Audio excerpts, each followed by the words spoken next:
Hey everyone. No, I'm a little early, but I need to test some stuff out before I actually uh started with the reason why I came on here today. I'm all about, being transparent and letting everybody know what's going on. And I definitely wanted everyone to know what was going on when it came to what happened, uh, what's been done when it comes to reparations, and what I didn't get to read at the mayor and city council meeting on February the 13th. So I want to do that now. So I got some slides here, and I'm gonna start, um, doing these, start talking, and I'm recording this, and it will be shared on my YouTube channel, and also I'm going to share it on my Facebook pages. So, if you're here, fine. Hopefully, you can join me on what I'm about to share. And if not, you can go to YouTube, and I'll definitely going to be sharing it on my Facebook pages. So here we go. Today, I want to talk about the reparations movement, not a moment, here in Wichita, Kansas. Again, this is a movement. It's not a moment. So I want to, just go over some of the things that what's being done up until this point and what next steps are. Here we go.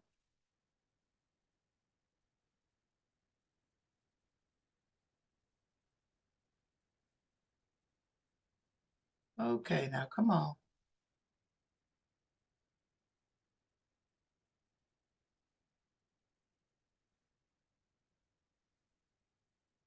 I don't know why I had to stop the share, but I got to open it again. See, that's why I started early, because I don't know what's going on. But anyway, here we go. Uh, On February the 5th, Monday, I submitted some documents to my city councilman, Michael Hohazel, and Councilman Brandon Johnson. And those documents that were submitted were the Wichita reparations proposal, ordinance proposal, which described the different ways Blacks have been harmed due to systemic racism in Wichita, and how to heal Black people who have suffered those harms.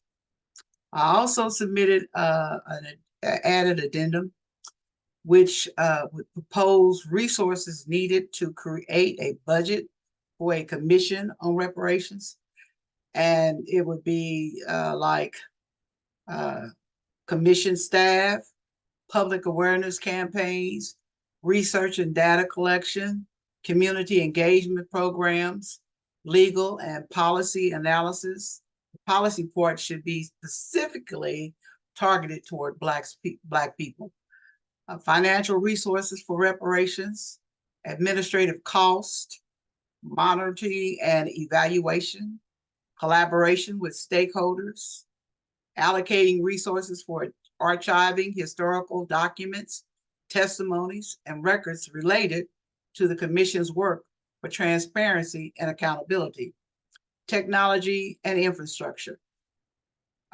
Based on what Kansas City did, uh, they didn't include resources on how to finance a commission. And so they had to go back and amend the ordinance, what they, had submitted on their ordinance. And so they actually had dollars and cents on how much it would cost to have researchers and staff and do the community awareness. Whereas here, didn't have those figures. So didn't want to include those because I didn't want anybody on the mayor or anybody on the council to ask where did I get those figures from, because uh, I just couldn't do that. So uh, uh, these were added as an addendum to show what resources would be needed to create a commissions on reparations. That's what that's all about. Then I submitted an additional addendum for proposed sources of funding towards reparations. And those streams would come from, like the government. Revenue streams for a study for reparation could include state and federal funding and grants, such as the Kansas Department of Health and Environment, KDHE, Kansas Department of Commerce, and the Governor's Grants Program. The universities, Wichita State University, Friends University, and Newman University could provide resource funds to address social justice initiatives and scholarships, specifically for Black students, and support community outreach programs and collaborate with local organizations addressing racial disparities. Aircraft industry in Wichita could provide resources, funds to study reparations. Those industries are Boeing, aircraft companies, Spirit Aerosystems, Textron Aviation, Evergy, and Walmart. Corporations could provide resources to study reparations are Koch Industries, Cargill, Protein Group, NetApp, ACO, which is a corporation, is called American Agricultural Company, Union Pacific Railroad Company, Wichita Railroad Services, and Amtrak. Notable banking institutions that could provide resources, funds to study reparations are Bank of America, Wells Fargo, Emprise Bank, Intrust Bank, Commerce Bank, Fidelity Bank, Equity Bank, Capital Federal and Savings Bank, Credit Union of America. And then number 6, there could be a collaboration between the city of Wichita and Sedgwick County could explore allocations of funds for reparations initiatives to address historical injustices against Black peoples.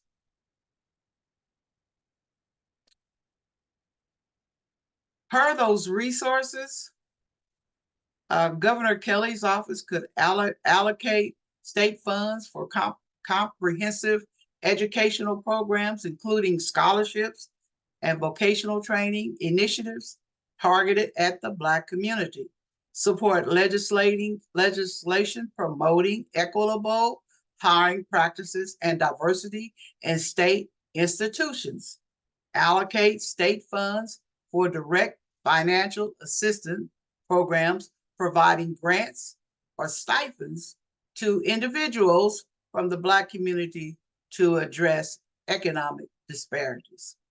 Corporations, they can establish community investment funds to support Black-owned businesses, fostering economic growth within the Black community, implement internships and mentorships programs to provide professional development opportunities. They also can establish a reparations funds, contributing a percentage of profits annually to provide direct financial support to individuals affected by historical injustices.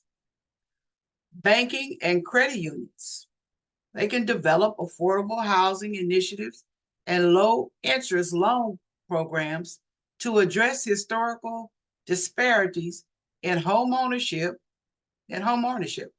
Partner with community organizations to offer financial literacy programs aimed at wealth accumulation.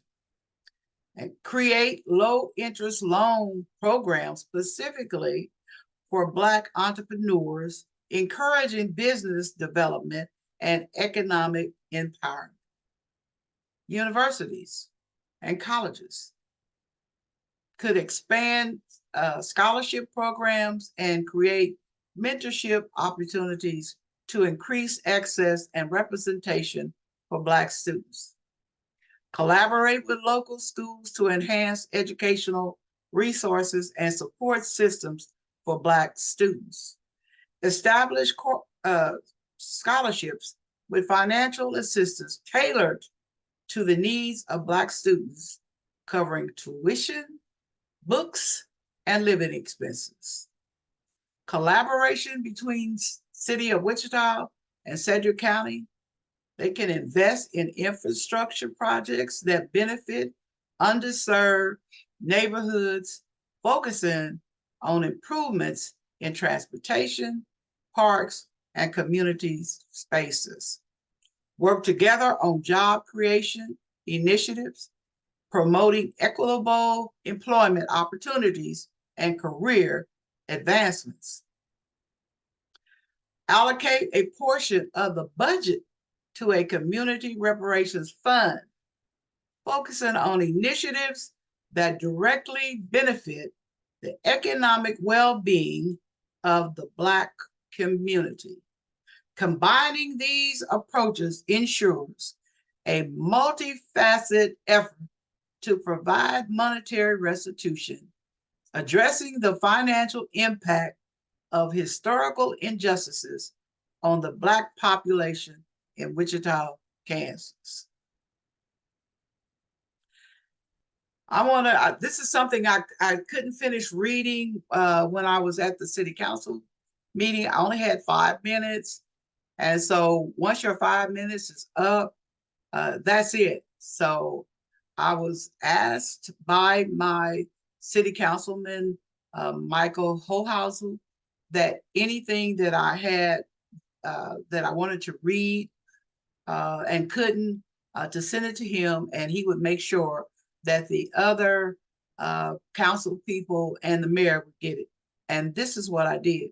But I want to let you, I want to read this to everyone to let you know what the examples of systemic racism against Black people, Blacks in Wichita, Kansas. I mean, it'll wrap your mind, but there you have it. Black economics and wealth gap by race. Is Wichita's median household income for whites is $67,956, and for Blacks is $37,019 and $19. Information from the Niels Berg, a research company. The persistent income gap between Black and white residents in Wichita contributes to long-term economic disparities on top of limited employment opportunities. Unequal access to financial resources contributes to economic disparities among Blacks. Senator Ulysses Lee Rip Gooch, who was an experienced pilot who trained white men to become pilots, where they got the opportunity to work for major airline companies, making good salaries and benefits for their families. But Senator Rip Gooch did not have the same opportunities for his family, creating a wealth gap for his family. No economic opportunities for his family. Criminal justice, the Sentencing Project. A report was released in Color of Justice. Racial and ethnic disparities in state prisons revealed that Black Kansas residents are 6 times more likely to be in prison than white residents. About 1 in 60 Black residents are locked away, in comparison to 1 in 377 white residents. These statistics rank Kansas Black incarceration rates as 11th highest in the nation. Police officers and the justice system enforce laws more strictly on Black communities while giving white people greater leniency. Sedgwick County DA Mark Bennett has used stand your ground 16 times out of 19 WPD officers involved shootings. DA Mark Bennett even used stand your ground in the murder of 17-year-old Cedric Lofton while he was in custody at the juvenile detention center, where he was smothered to death by 4 adults. Wichita's Racial Profiling Advisory Board says recent Wichita Police Department data shows Black drivers are twice as likely to get a citation than white drivers.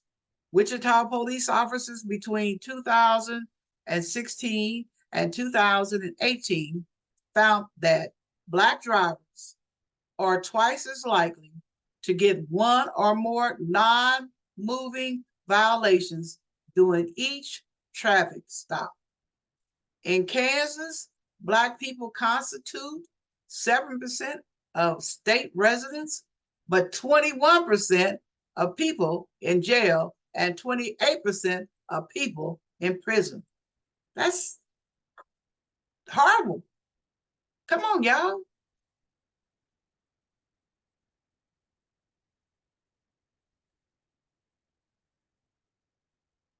Education. Black students are suspended and expelled at a disproportionate rate compared to their white peers, according to the latest government education data. Black students are still faced with the school to prison pipeline in harsh tactics, including physical restraint and automatic punishments that result in high suspension and out of class time, which are huge contributors to the pipeline. This information was updated on March the 23rd, 2023 by the USA Facts team. Blacks students are disproportionately disciplined at higher rates than white students. Black students from K through 12 still have mandatory busing in the Wichita USD 259 school district. The quality of education with schools in Black neighborhoods often face challenges such as high teacher turnover, large class sizes, and fewer advanced placement or honors courses. There is a lack of diversity among teachers and educational staff, which impacts the experiences of Black students and contributes to a lack of representation and cultural understanding. The standardized testing disproportionately disadvantages Black students, reflecting systemic biases and contributing to disparities in college admissions and opportunities. Housing discrimination / redlining was outlawed in 1968, but Wichita's Black-white home ownership gaps persist. This article was published by Cecilia Hack in March of 2023. Today's homeowners found white home ownership was about 29% points higher than Black home ownership in Wichita in 2021. And in Wichita, about 64% of white households own a home compared to about 35% of Black households, according to the report by Today's Homeowner. Much of Wichita's city center was redlined, roughly from the Arkansas River to Hillside, running east and west, and from Pawnee to 25th Street, running north and south. The zip code with the largest Black population, 67214, is almost entirely redlined. Y'all hear that? Almost entirely redlined. Today, it has the lowest home ownership rate in the city outside of downtown Wichita. Health and wellness in Wichita. The disparities among Black individuals include higher rates of chronic conditions like diabetes and hypertension, limited access to quality health care, and disparities in maternal and infant health outcomes. Racial and ethnic minority infants and mothers have the worst birth outcomes than Caucasian infants and mothers, specifically infant mortality. Specifically, infant mortality. According to Wichita's Birth Justice Center in Kansas, the mortality rate for Black infants is 2.5 times higher than for white infants. Socioeconomic factors, systemic inequalities, and limited healthcare resources contributes to these disparities. Environmental justice. The Northeast Black community has been subjected to groundwater contamination in Wichita for decades. The contamination stems from a rail yard at 29th and Grove, which is owned by Union Pacific Railroad. The 29th and Grove site, which is owned by Union Pacific, has a chemical known as trichlorozine, TCE, abbreviation. Can't say it that good, okay? In its soil and groundwater that is strongly linked to different types of cancers.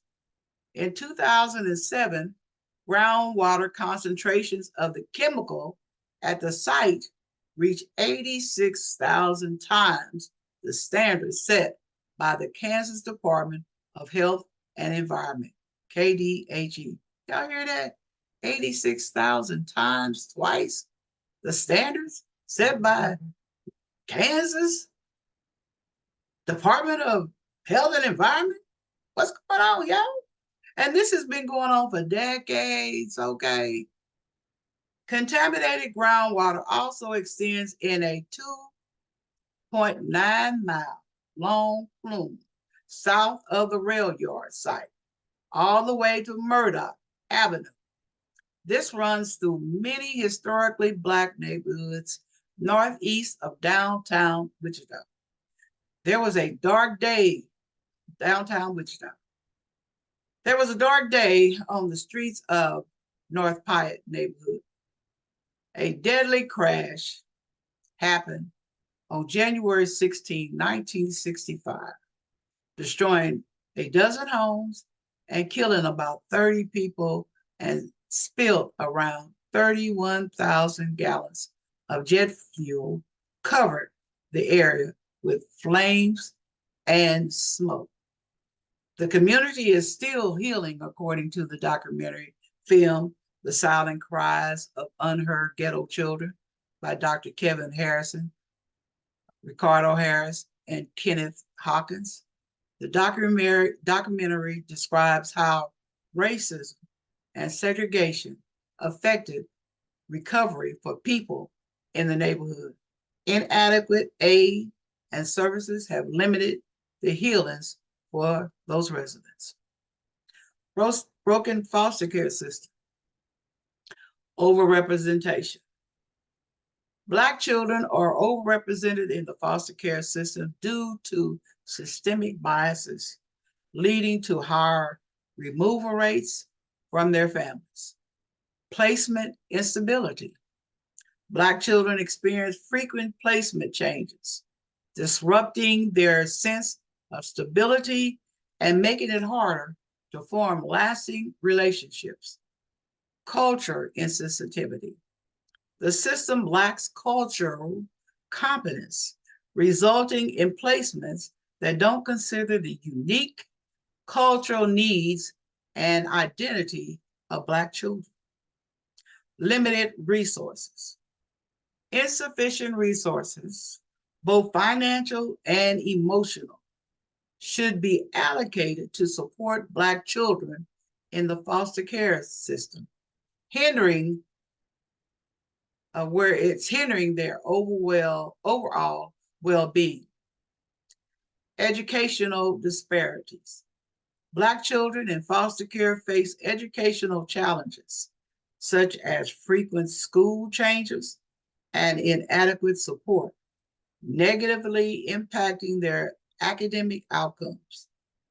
Bias in decision-making.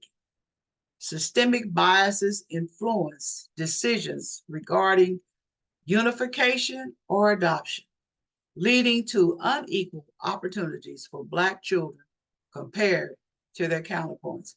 And I can say, as a person that has advocated for families when it comes to dealing in foster care to, reunite their children back into their home, it's shameful what the court system has done, especially in family court. And when you have a judge sitting on a bench that feels like he is above the law and he can do anything that he wants, and separating families and keeping families from each other and not being able to visit. I mean, it's a shame. It's shameful. It's criminal as far as I'm concerned.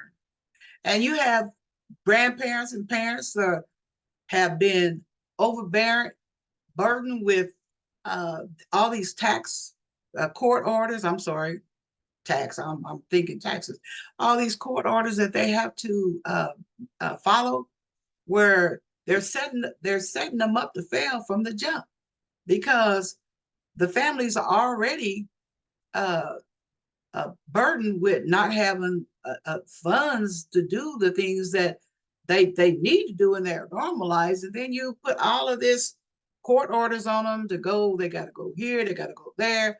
A lot of them are don't have transportation. They don't have the funds to pay for these classes that they're being ordered to take. They really don't have the proper representation because they don't have the money to get a good lawyer, and they're assigned to these lawyers that already who are overburdened themselves when it comes to cases. So the system has failed our children. These children, they're failing the grandparents and parents. There's a law that was passed, a Grandparents Act, that they're not even using. And even if you're an advocate, and I went to classes to become a court appointed advocate for families, and when you go to court to be an advocate, you get put out by a judge that does not like the fact that a grandparent wanted you to be her advocate in the court where she was with her grandson, because he was trying to, get his children who, are still missing. I'm sorry. So the court system, the foster care system is a broken system. And I was on a task force under Governor Sebelius when Melanie Miller she was the chair, and it was 6 counties that were tasked to submit recommendations to the then governor about children, Black children, who are disproportionately in the system longer and not reintegrated back into their homes sooner. After we submitted, those 6 counties submitted those recommendations to Governor Sebelius. Great recommendations. They're still sitting dormant on somebody's desk because, unfortunately for us, Governor Sebelius went to work for President Obama, and nothing came of those recommendations. So my thing is, why you keep reinventing the wheel when you have something, a template that you could use to better the broken system for children? Make it make sense. I'm just saying, y'all.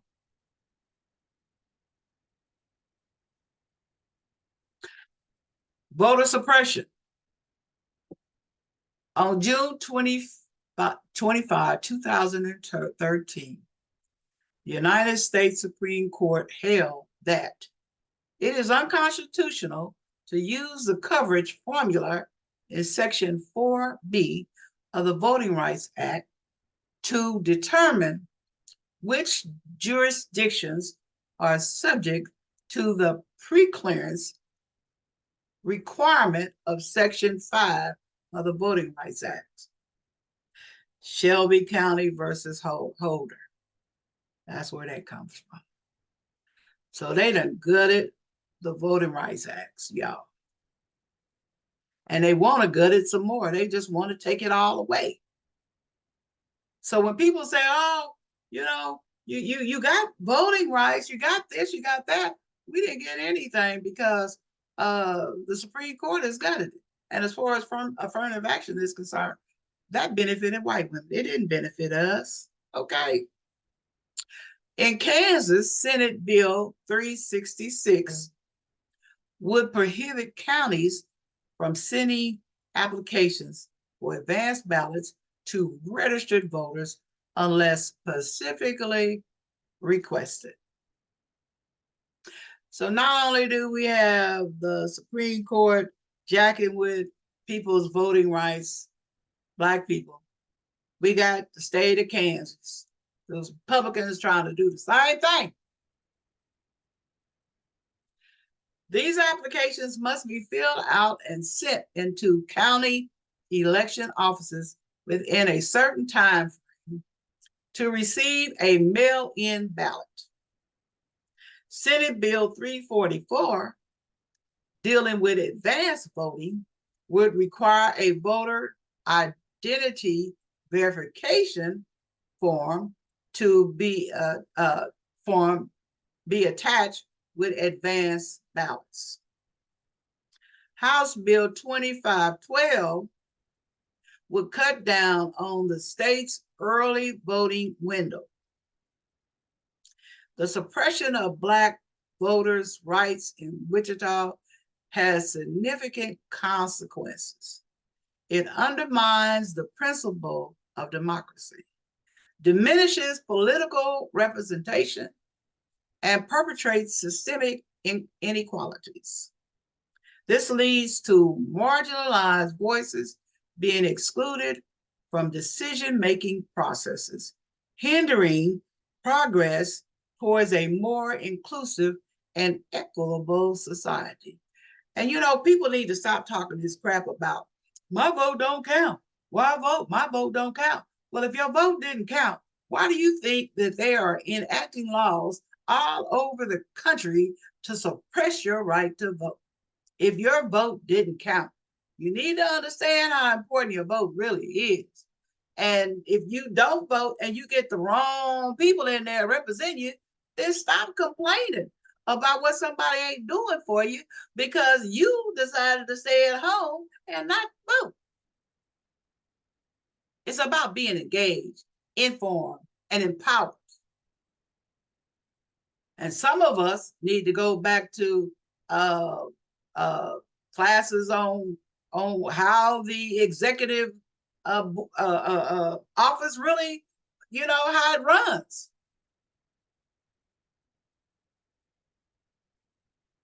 But, you know, that's another discussion on another day. BMNC, the Billy McCray Naming Committee. It's local issues, I guess. Mr. Billy McCray was active and involved in city, county, and state governments for much of his adult life. And since April of 2022, the BMNC committee, we're still waiting to get a building named after him. One of BMNC's committee members sent a request to Governor Laura Kelly's office for a meeting to discuss this matter. The governor's office sent back a response saying, "We received your request for a meeting with Governor Kelly to discuss the honoring of the late Billy Q. McCray." Check this out. This is a local issue that needs to be handled at the local level. I'm sorry, they say. We can't help you with this issue. It appears that someone like Billy McCray is not worthy of the governor's attention, nor the respect of his service to the state of Kansas, even though he served in the House and the Senate. How is this just a local issue? Governor Kelly, I don't get that. You came out and asked for Black people's votes. That was a state issue. You came locally to ask for their votes on a state issue. What? This was that local? Come on. The disregard and disrespect of our ancestors and of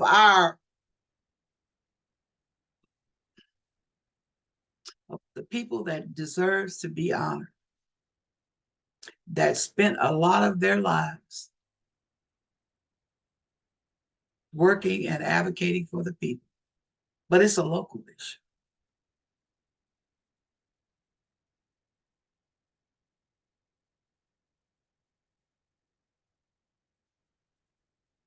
Summary. Decades of systemic racism in Wichita, Kansas are evident across various domains. Economic disparities persist, with a substantial income gap between Black and white households.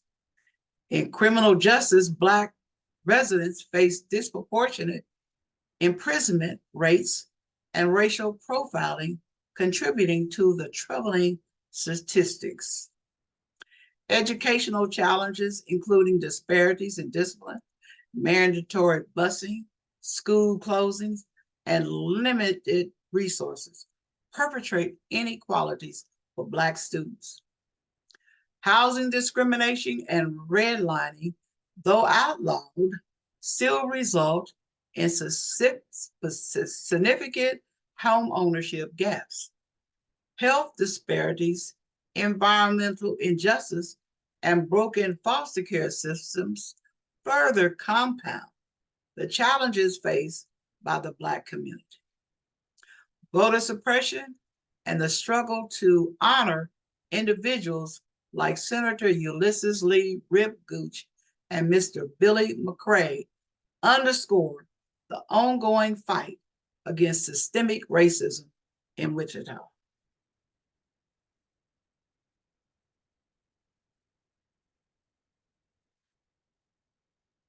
Next steps for the reparations movement in Wichita. It would be a creation of an online petition for the support of a study of reparations for Black people in Wichita.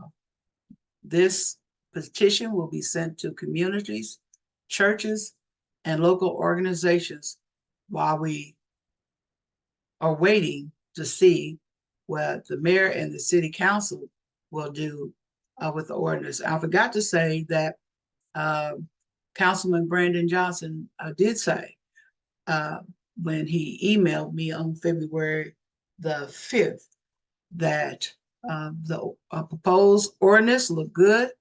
The only changes that he was going to recommend is that the mayor would not be the only one that would be picking a commission.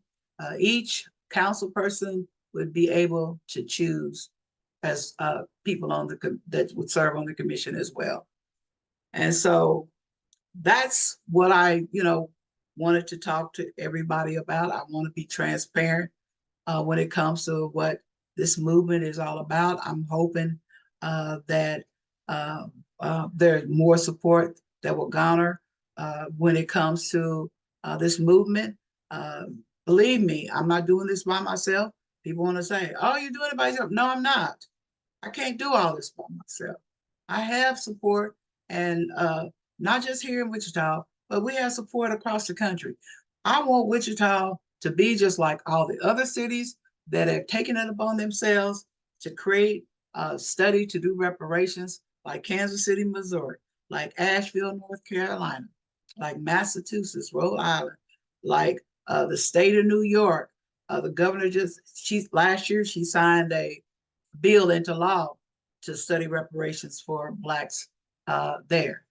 There's all kind of cities across the country that are doing the right thing. They're not waiting on HR 40 that John Connors created, because it's just laying dormant up in Congress, which is unfortunate.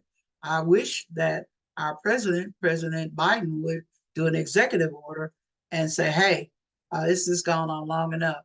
This is what I'm going to do." I hope he does that before you know, time for elections in January, whatever. But it needs to be done. And so this is all I wanted to say. I hope that I can continue, and the people that supports me with this will continue to be transparent, and people will sign this online petition to support a study for reparations for Black people. And let's join history. We just got through celebrating Dr. Martin Luther King in January. Now here we are in February, almost the end of February, and we're celebrating Black history. Well, let's be part of history, Wichita. Let's be part of history. Let's do the right thing for the people that have been harmed in this city for decades. And so, for those that could join, thank you very much. For those that couldn't, I will be sharing this on my YouTube page and also on my Facebook pages. So you will be able to see this, agree or disagree. I'm not saying that everybody is going to agree with a reparations movement because some people feel like we've gotten everything that we deserve. Oh, no, we don't. No. Everything that you use in your home and in corporate America, it was invented and created by Black people. Give Black people, our ancestors, credit where they do. And they do right now, y'all. Okay. All right. I'm just going to say, this is it. Peace out. Thank you. Much love. Bye, y'all.